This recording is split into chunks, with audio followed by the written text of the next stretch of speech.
Welcome to Park City, Utah on a snowy Friday morning, the 2002 Winter Olympic venue, the beginning of the second half of the BMW IBSF World Cup bobsleigh and skeleton season. Good morning, everybody. Welcome to Park City. Martin Haven, John Morgan, ready for the fifth of 8 races in the Women's Bobsleigh World Cup. And John, this Olympic track, little bit of light snow, going to add to the challenges here. Yeah, the snow conditions remind me of the 2002 Man Bobsleigh competition, and the skeleton competitions were held in similar type snow conditions. So you see how the athletes deal with it. It's a short track.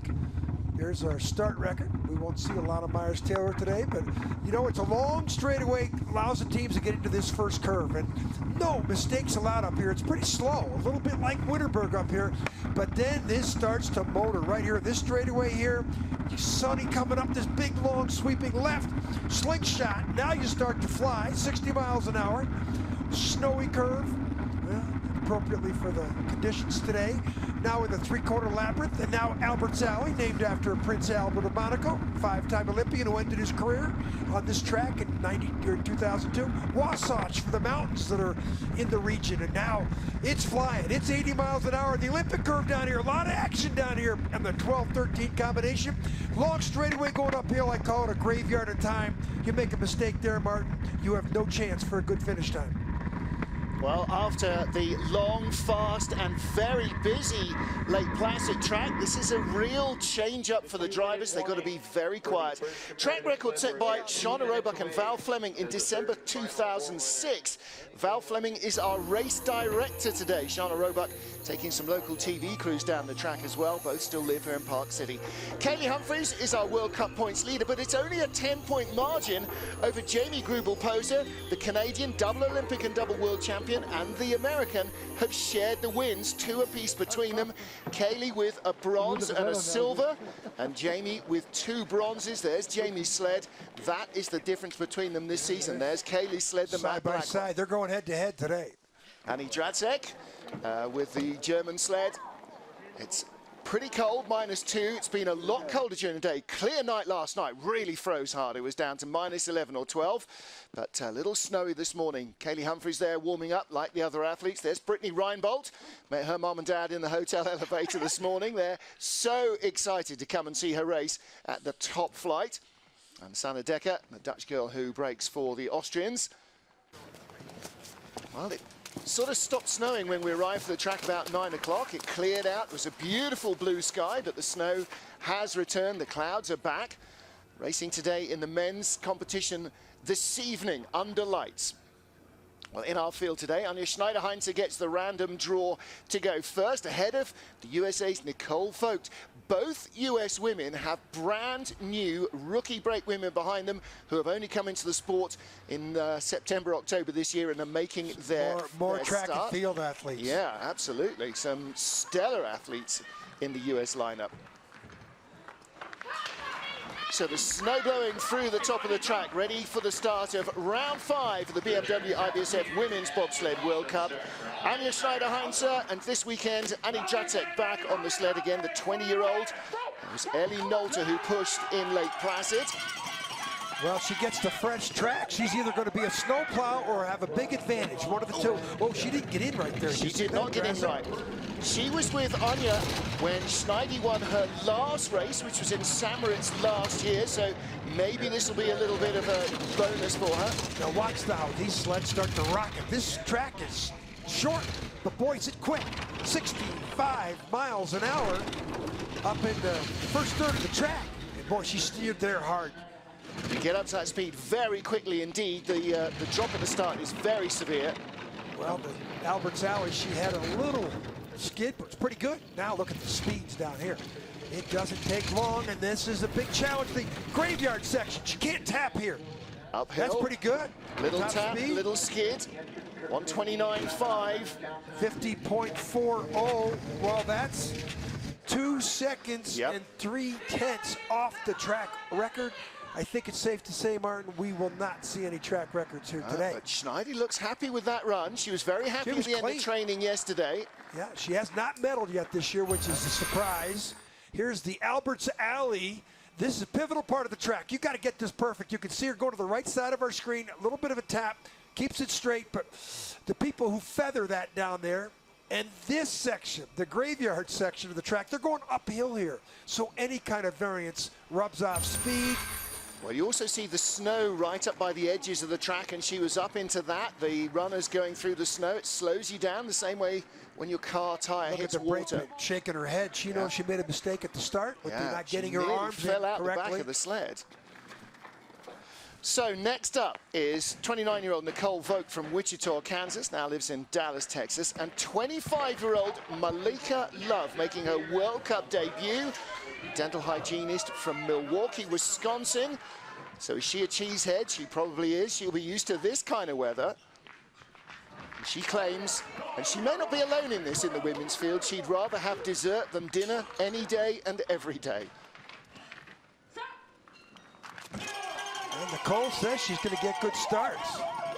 Yeah, here's another rookie here on the tour. Look at the arms in a little bit. 5:28 starts the same as Schneidi. That was weird. It said 5:71. That's 5:71. Okay. That's 43 hundredths off of Schneidi. What's something wrong there? Well, there's always a little bit of a question when snow is falling, whether snowflakes break the second beam before you do. Start. Something wrong there. Showing us 0.67 behind. Yeah, she's going to be a full second behind at the bottom. Driving in 121. Speed's as good as Schneiderheinze, though. Look at the G-forces in the corners there. 4.5 G in the Olympic curve. 7,200's back, considering 4/10 at the start. And the speed at the bottom, 129. Better speed than Schneidi. But 7/10 behind. Well, that was weird. That start thing was weird. There's got to be a question there somewhere. Yeah, there's no way she could be that far behind at the start, unless she slipped. Our colleagues at Swiss Timing have a secondary system. So if the first one is a glitch because of the snow, they will look at the second one, and we may see an adjustment. Well, let's look here. Is there anything? No. I mean, this should be 2/10 behind, 3/10 behind, but not even. But the snow is blowing hard. Once you start the... But look at the lines down the track. These are excellent. And she had better speed than Schneiderheinze in the finish. Schneidi's only raced here a couple of times as a driver. Nicole has raced here lots. There's a rookie. Malika Love, yeah, made her first World Cup start. Well, next up, Jamie Greupel-Poser, 32-year-old. She's got Lauren Gibbs on the back of the sled again this weekend, giving Sherelle Garrett a rest. So the Ivy League girls. Yeah, one from Cornell, one from Brown, one a volleyball player. That's Lauren Gibbs in the back, and Jamie was a heptathlete. Lauren originally for Denver, Colorado, so she'll know all about this weather too, although she now lives in LA. Should be 28 or equal. 35. Yeah, see, I'm not sure now about the Schneidi start. That's 35 I can accept. You know, I can accept that. 700's back is not a huge margin, that's true. No, but the 4/10's back, something weird there, but she's 7-12. She needs to stop the bleeding here. That's great speed. That is very good speed. She didn't have the issue that Schneidi had up here. Let's see how she does in Albert's Alley, right here. Look at the runners. Nice lines. Perfect, 12-12. That stopped the bleeding. Now the bottom part of this very fast track. Comfortably quicker than Schneiderheinze. Down to 5. Needs to be perfect on the straightaway. She'll be in the 130s here. How could she do 130 speed? She won't be the leader. She got 132. Should be the leader. She will lead the line. 400. Okay. That, you know, this track also is famous for ties. There's going to be a lot of close competition. Yes. So you could predict that when you see the speeds, especially when she was perfect in Albert's Alley, perfect in the graveyard down below. Yeah. And again, snow's falling, so Schneidi might have had an advantage going first. Lauren Gibbs getting up very tentatively here. She doesn't want to get out backwards. She's got a foot trap there. Oh, is she okay? Yeah, I think they're okay. And this is at the top of the track. You got to watch out up there. Curve. That's the first big changing left, sunny. All right. That's important because you're going slow right there. Then you exit slingshot effect, speed right after that curve. They like it. Yeah. Should do. Going to need it. She's got this lady coming up, Kaylee Humphries. Whoa, here she is. Yeah, Kaylee, 2 wins, a silver and a bronze so far this season, with Melissa Lottholtz behind her, really back to her imperious best. And this is her style track too. Yeah. She's going to need the 5:38 start, 5:35 start. And the way she drives, this is her type of track. Kaylee competing in the women's competition. She'll also be driving in the 4-man race. That's right. 2 4-man races this weekend. It's a double 4-man weekend, 5:39. That's enough to keep her in striking range. Now watch the sled here as it comes into the straightaway. Oh, it's a little skid there. Yeah. Watch as she's straight here. Yeah, oh, just feathers it perfectly. 5 in the big. Oh, she's only 400s behind now. Yeah, speed is good, 100.6. We see this, look at the rudder tips. Oh, she's already 100. Oh, she's skid there. Speed is not good though. That's Jamie going to cost her. Grubel-Poser in the 122 region. Oh, she got 3 now. The graveyard, last albatross she has. Needs 131. 128, 126. But she's 700ths in lead. Okay, so despite having a 5-kilometer speed deficit, she opened up the margin.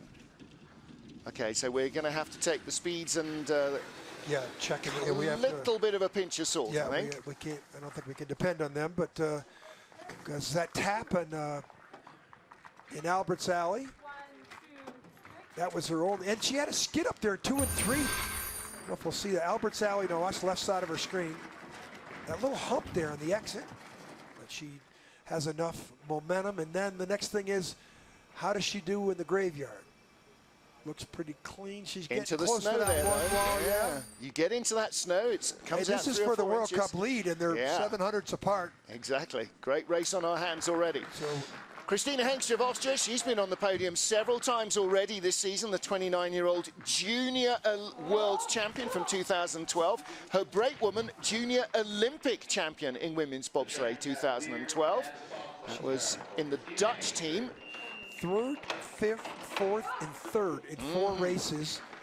She's going to give up a little time at the start, but she's with Sanna Decker behind her, that's really helped at the start. And this new BTC Latvia sled, it's all just come together this year. So probably see low 40s here, mid 40s. It would be good. Look how gently they get in. That's a good start to her. So relaxed. To have her be within 200s of Kaylee Humphries. Yeah. And this track has got a lot of Innsbruck personality in it, her home track, but she was in not a good entrance into curve 4. She's on the right-hand wall on the exit of 3. Now look at this, so she's down to 0-0. Yeah, tying Kaylee Humphries for the lead. Well, we haven't had a first-time winner this season. Only 100th back, perfect line. This could be a really entertaining run. She'll be between Kaylee Humphries and Jamie Grubel-Poser if she keeps this run going. 100th. Still 100th in it. Can she be perfect here? Kaylee also in a BTC Yes. Latvia sled, but she's got Eurotech Could be running green. here. This is close. And Wow, she she got leads. the lead. Look at the For the first time this Fred season, Meyer. Christina Hengster leads in the World Cup, and we're not even on a European track. Well, again, this track's got a lot of Innsbruck personality in it, like her home track where the World Championships will be this year, Eagles. I need to check, but I don't think she's raced here before. I think she has. You think she came here 3 years ago? I think she came here 3 years ago. Certain. I'm not certain. We'll double check between the heats. Well, is it snow related? Remember, the first person down might act like a snowplow. Not so much. I think the track workers here There's have been 4 on that. sleds within 1300s at the top of the leaderboard. This is the persona of the Salt Lake track. Everything is close. Sun is coming out, but Christina Hengster of Austria leads a very tight race.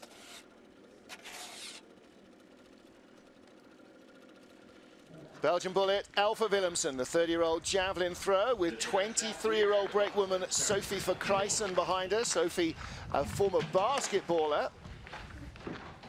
These girls in a brand new sled this season, another BTC Latvia customer sled, with new sponsors like the national football team of Belgium. They're now the Red Devils. Well, here's she's going to give up a lot at the start. But look at the snow coming in now. Yeah. There's a lot more snow here than there was in the last one. A bit less wind maybe, but the sun is out as well. The sun's trying too. So yeah, it's all 3 seasons in one start. 5:56. She's really going to struggle here because she's going to fall 30. Look at that little bump with the take on of 2. And there's only a mile of ice here, 1,500 meters. 1,200 exactly. meters. 1,200 meters. A big pun. So it's 23's not bad at that point. So she gets this down to, it stays within 25 and the next clock, she's got a chance. 25. Now she's perfect as expected. As good speed. And if she sits her sled in the perfect spot all the way down here, she could get within the teens. Now she's still staying at 25. That's probably where she's going to end up, about 22, 23. Good driver. Start time, her nemesis. She needs about 400 more meters of track. See, I can deal with all this, but that start time for Vogt and Love at 71, I can't. That's I think something there's wrong there. definitely something suspect there, and that really, affected the rest of their timing as well. I'm not sure about that run at all, and it may well be that we'll see that adjusted. But take a look again at the Belgian sled. Good exit, and you can see even on a track that they say is super smooth, the runner's still chattering on the ice. Well, she's 1,500ths out of the lead at the start and only 26 at the bottom. She drove well. Yeah, good run there is Alpha Willemsen. Our teammate coming up shortly as well in the run. But first, we have our second German sled, 25-year-old Berliner Marianne Jamanka. She's moved to the Oberhof track where Andre Lange spent so much of his time, still does, of course. Former discus and hammer thrower. And the veteran Franziska Bertels behind her. Franziska started braking in the German national squad in 2007. So she has braked for Schneidi, Kathleen Martini, Sandra Kiriasis, and is still rocking them out. A lot of promise for this young athlete from Bavaria. Look at the pretty high in her. She did great. Bertels. She did great in Lake Placid last week for a first-timer, and she's a first-timer on this track. Yep. And she's got the veteran German brakeman on the back. Marianne has never been to the US in her life, never mind competed on these tracks. How about coming to Park City, or Lake Placid, Park City, and Whistler? Nice North American tour. Yeah, absolutely. That's the beauty of this bobsled competition. As an athlete, you get to see some beautiful places. 1600ths of a second Pretty back. good. Yeah, decent speed, long skid there. She was entertaining in Lake Placid, you know, for having 6 trips in practice. And only 2,900's tapped there. That's going to cost her dearly. See if she can keep it in the graveyard in a good position. Speed, not bad, not great. All right, 6th place, 50.83. Stop, So you know, this is a work in progress athlete, and 6th place, and you know, only 500ths back from, or excuse me, 3/10ths back from Alpha, but she's better start than Elfie Williamson. well, like you said, she's only had 6 trips down this track in her life, so learning with every one. Here she makes a little, gets in there late, you can see a lot of steering. Now watch her drift here in the Alberts Alley. Not bad though. I mean, gets on the take-on where she wants, just a little skidding in the back end of the sled. It's so minute here. Any kind of mistake, costly, because the times are so close. You see her visor taped up to stop, or her helmet taped up to stop her breath, misting up the visor. Snow is fairly gritty. It's not wet and fat flakes like it was yesterday morning. Nice powder for the skiers. Yeah. Anne van Nieuwenhuis now for Belgium, 24-year-old heptathlete, and 21 Loes Hobrecht, her brakewoman, still a Dutch pole vaulter, a Belgian pole vaulter rather. She comes out and does bobsled in the winter. Anne will give up some time here at the start, but boy, she just keeps getting better and better driving the sled. Yeah, it's the sled that Alpha drove last season.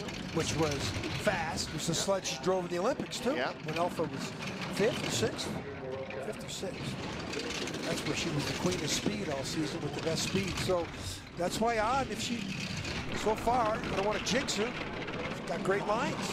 Just the nemesis of the efficient start time. 7th on the splits, ahead of USA's Nicole Vogts. 1:21.3, good speed. This sled really seems to have something special about it. Picks up speed really well down the bottom of the track. She was late there into that Olympic 12, 13, 14 combination. A little late off the wall, but not a big skid on the exit. 1:26.9. Look at her duck her head, 6,200s back in consideration of the fact that she was 2,800s back at the start. 600s behind Yamanka, and they started 1,800 slower. So she's outdriven the German. She didn't drive well, though, down in that 11, 12, 13 combination. She got late. Well, you know, she's also probably just not steering. Yeah, well, that's the thing. I mean, everybody's been saying, trying to remind themselves not to steer. Very angry with herself. Yeah. Here, now watch the way she hits the takeout on the left. See that? A little tap on that takeout throws her in the middle of the curve. Watch the sled accelerate up on the outlet. Has to steer to come off. It's a rough transition. Rough transitions are friction. Friction is loss of time. This wasn't training film stuff either. Yeah, not the neatest. Didn't skid, but any energy expended in that bump is energy that's not driving them forwards. Talking to her after training yesterday, and she was saying, I've got to do less. Got to do less. Snow coming in now. Next up, Brittany Reinbold, the 32-year-old, driving the sled in which Erin Pack took a bronze Olympic medal in 2010, braked by Alana Myers. And her rookie brakewoman, Sun Adine, she was the two-time African 100 meters hurdles champion, and she ran 100-meter hurdles in London in the games for Nigeria. 55. Good technique for a rookie. Oh, she tapped right there out of curve one. Probably the worst mistake you could make. And she steered around the bottom of curve two, which, you know, that's where you can't make the mistakes, curve 1 and 2. Well, these US girls, Nicole Vogts, Brittany Reinbold, so excited to be on the World Cup Tour. Their first 2 races, Lake Placid and here Salt Lake. It's an Olympic medal sled, Whistler, one of the old Bodines. Erin Pack still here in look at town. that steering, watch out here. Well, she steered twice on that. You saw the head, the sled come down and go back up. And so she's again all over the track. Doing a little bit more than she needs to. Through and down and ducks her head. Ducks ahead for that extra fraction of speed. 51.62. Brian Scheimer, Mike Dion look on. You know, smiles there. Look at her. She knows. She knows that that was not doing too much. That was the roughest trip of the 9 we've seen so far. Well, there's a little bit of pressure here as well. They're on home ice. Her mum and dad have come into town to watch her race, and you know, you want to do well, and as a result, perhaps you just do a little more than you should. Tap on the wrong side of the curve coming into the, look at the ice come up. That means she tapped again, and then when she went in the Wasatch curve, she had to steer twice. And you could only see the driver's helmet there. You couldn't see a brakewoman at all. Her brakewoman just disappeared in the sled. Well, our race leader after the first heat, Christina Hengster of Austria. She is in a top 4 that is covered by 1300ths of a second. She leads the double Olympic champion, Kaylee Humphries, who won gold on this track as well. She didn't win on this track, did she? She didn't race on this track in 2002. Kaylee Humphries, 200s behind. Jamie Grubel-Poser, 900s behind. Both have won races this year. Hengster yet to take the top step of the podium. She could do it here today. Pretty great run, but again, the track's got a lot of personality, like her home track in Eagles. And it's great to see somebody like her top of the leaderboard. Yeah, Christina Hengster loved that run, and rightly so. 200s ahead of Kaylee Humphries, the points leader. Jamie Grubel-Poser, 900s back. Anja Schneider-Heinz definitely with a chance of the medals. And Alpha Willemsen, who knows, maybe. There's the rest of our running order. 5 different nations in the top 5, like we see in skeleton, like we see in bobsled. A lot of diversity here in the IBSF competitions, and that's what you want. They will go in reverse order, last to fast in our second and deciding heats. Join us for that. We are live from Park City, Utah.